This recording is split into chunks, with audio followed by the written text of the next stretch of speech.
Okay, hey folks, so today is day 2 of this week. So this is Wednesday's work, where yesterday you set up the proportion, or the proportions are already set up for you and you just have to solve them.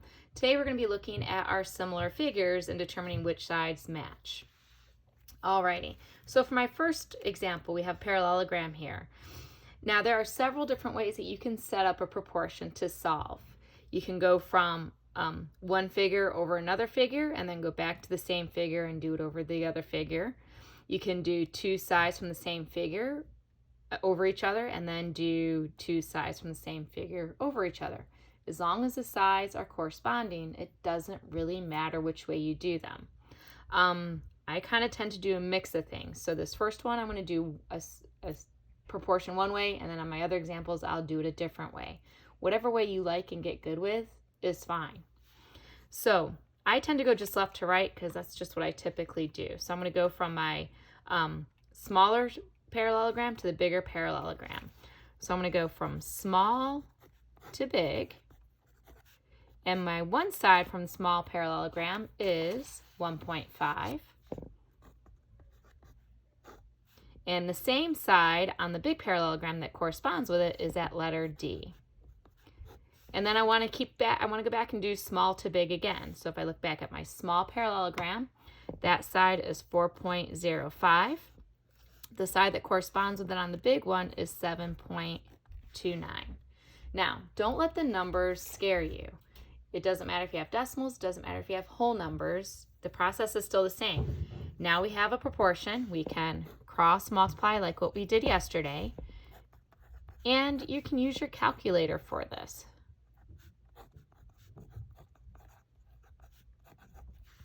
So 1.5 times 7.29 is 10.935.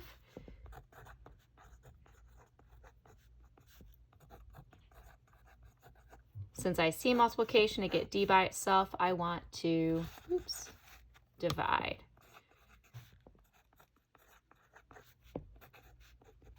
So 10.935 divided by 4.05 is 2.7. So D is equal to 2.7. And if I kind of look back, since this is the bigger parallelogram, letter D should be bigger than the 1.5, and it is. So our answer does make sense. Alrighty, next up is going to be our triangle example. So with the first example, I went from one figure to another figure. You can also create a ratio based off of the same triangle. So I can do like a side to base ratio if I wanted to. So I can do side to base of the same figure. So the side is 4 and my base is 1.5. And when I look at my second triangle, as long as I still do a side to base, so an x to a 0.66, I'm good to go. Alrighty. Again, don't let the numbers scare you. We can just cross multiply. 4 times 0.66 is equal to 1.5 times x. I'm going to do this all on my calculator. I get 2.64. When I divide that by 1.5, I do get 1.76. So x in this case is equal to 1.76.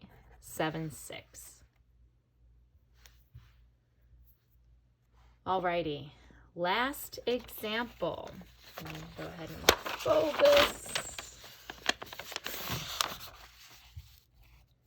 Alrighty, sometimes our figures are not necessarily translations of each other. They are sometimes flips or rotations as well, and that is exactly the case here. So I'm looking for letter N. Now this one, the slanty line is going to go with this slanty line here. This segment, which looks like the base, is going to kind of go with the shorter segment over here. So when I set this up, on this first triangle, I'm given more information that I really need.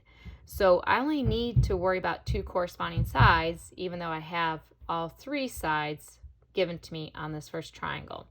I need to make sure that I use one of the numbers that corresponds to the letter N, though, since that's what I'm looking for. So I'm going to go ahead and do a small to big triangle ratio. So on my small triangle, that number 9 corresponds to that letter N. I can kind of think about if I flip the C up above and if I were to redraw it, so that C would be here and A and B would still be in the same place, I'd get the 4, the 9, and the 8 that way. And now the triangles look like they're facing the same way. Oops. There we go. So 9 over N. And then it doesn't really matter which other one we use. We can use the 24 over 8 or the 12 over 4. I'm going to get the same answer either way. So just as long as I keep it with small to big, let's do 8 over 24.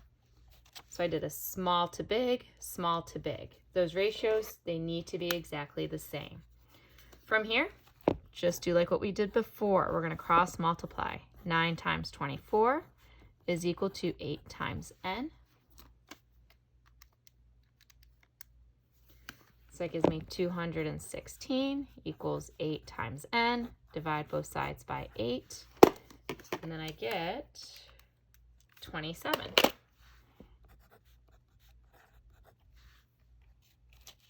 Alrighty, so again, I could have used the 12 and the 4 if I wanted to. So I'm going to show you that one real quick here as well. So I still need to use 9 over N because it's what we're looking for, N. So 9 over N, oops, 9 over N. Now I can also use 4 over 12. Since I'm starting off with going little to big, I need to go little to big. When I cross multiply these, I do get 4N is equal to 9 times 12. Or if you wrote 9 times 12 times 4N, it's the same thing. Our symmetric property works. I do get 4N is equal to 108. And when I divide both sides by 4, I get 27. So it doesn't matter which set of sides you use, just as long as you're consistent and you just pick one. There's another Google form for you to work on in Schoology. If you have any questions, shoot me a message and I can either type one back to you or do a quick little mini video for whatever it is that you're having trouble with. Thanks and have a good rest of your day.